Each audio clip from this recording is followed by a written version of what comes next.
Lancé dans l'humanitaire après s'être fait connaître dans la télé-réalité, Dylan Thierry a fini par créer sa propre association pour nos enfants avec l'aide de 3 personnes dont Sandra, qu'il considérait également comme sa meilleure amie. Dylan Thierry a pu lever des fonds grâce à des cagnottes pour son voyage à Madagascar.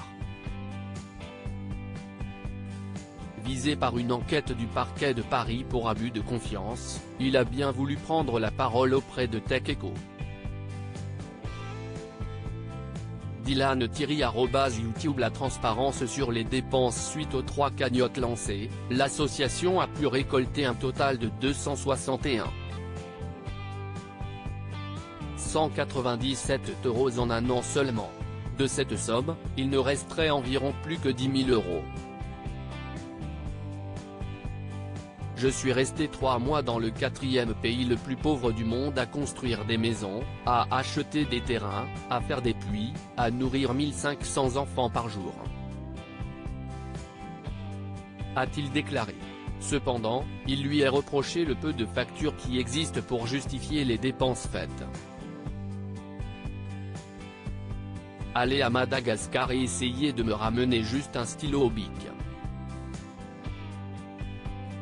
Essayer de me ramener une facture.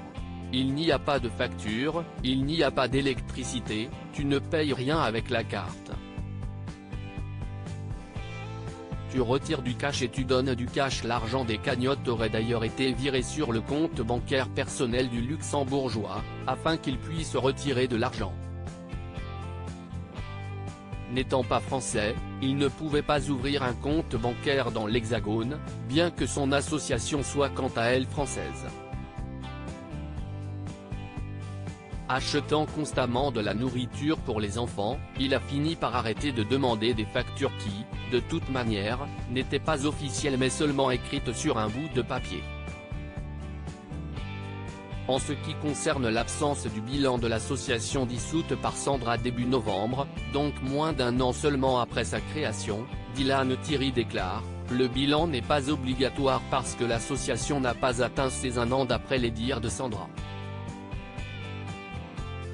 Elle a fermé l'association exprès avant les 1 an pour ne pas faire de bilan. C'est ce qu'elle m'a dit. Les bilans on les ferait comment? Avec de fausses factures? Du coup ça serait un peu illégal. »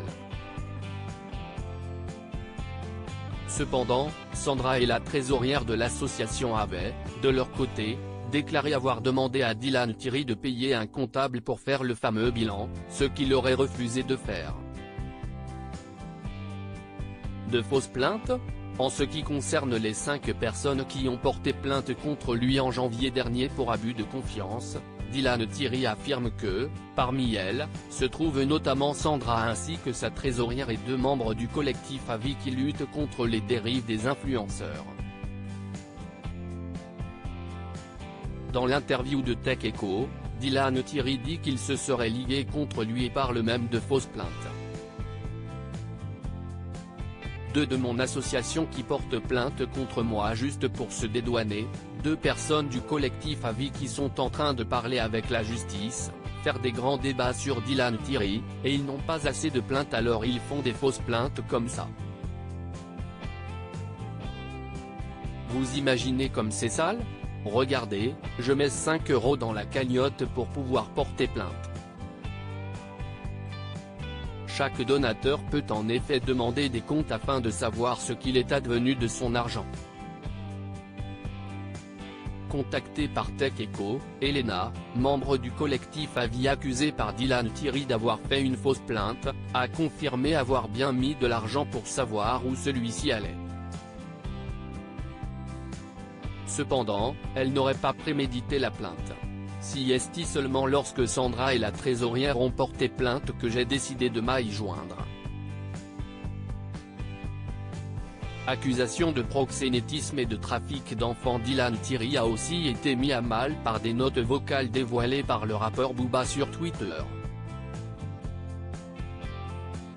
Dans la première publication de Booba, on peut entendre Dylan Thierry s'adresser à Sandra. Il parle alors de son idée de créer des comptes mimes, une plateforme sur laquelle les abonnés paient principalement pour des contenus érotiques, pour des prostituées de Dubaï. On lui fait faire un mime, on lui donne 20% et moi j'ai une équipe derrière qui lui fait monter son mime à 500 000, 600 000, 700 000 abonnés. Dylan Thierry avoue que, s'il y a pensé, il ne l'a jamais fait.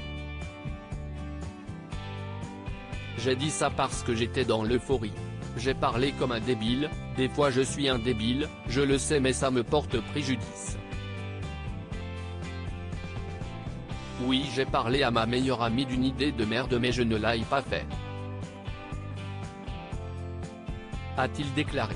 Dans une autre note vocale, nous pouvons l'entendre parler du fait que Jazz Correa lui avait demandé des conseils pour adopter un enfant.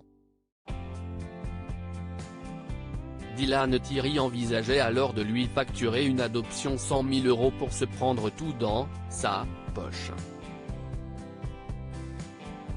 Moi je vais passer un mois de ma vie avec une femme qui est multimillionnaire, je vais faire ça gratuitement, moi? Non, je vais prendre 100 000 € à Jazz. Si est ce que je voulais faire. Est-ce que je l'ai fait? Non. Mais si est ce que je voulais faire, prendre 100 000 € à des multimillionnaires. A-t-il expliqué. Au sujet d'une autre note vocale dans laquelle il disait vouloir sauver une enfance en famille en la faisant venir en Europe pour qu'elle devienne sa fille, il déclare, quand vous êtes à Madagascar et que vous voyez des enfants mourir, croyez-moi que vous voulez tous les mettre dans l'avion et tous les mettre dans la piscine de Dubaï.